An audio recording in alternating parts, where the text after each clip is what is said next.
way it was smuggled into the area is something that they haven't seen. Nothing out of place.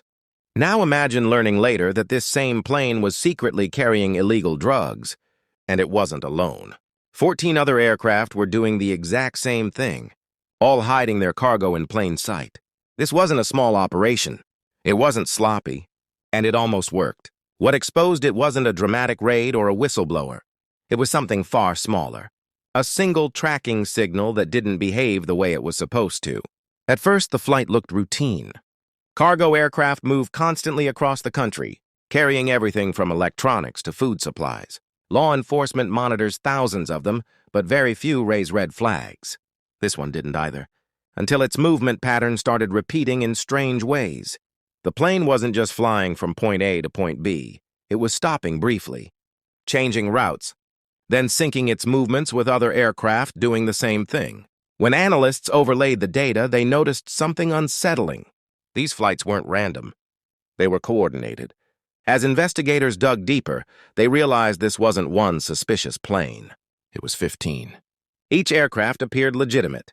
Proper registration, clean records, normal cargo manifests. But the tracking data told a different story. Every time one plane landed, another took off. Warehouses were used briefly, then abandoned. Routes shifted. Just enough to avoid patterns, but not enough to avoid detection forever. That's when inspections began.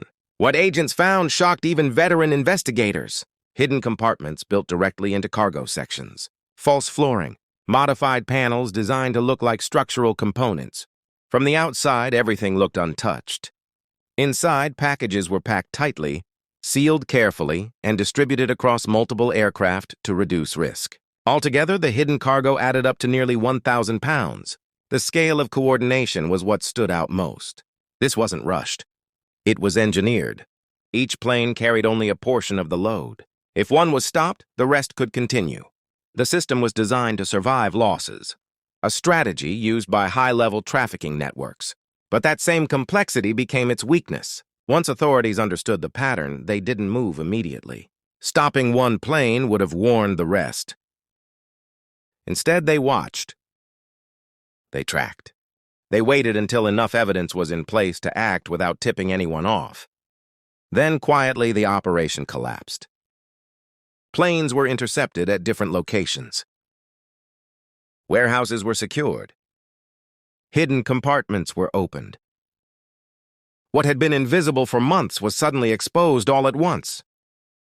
The drugs weren't found in dramatic piles, and they were discovered piece by piece. Plane by plane, exactly where no one thought to look. The aftermath raised serious questions.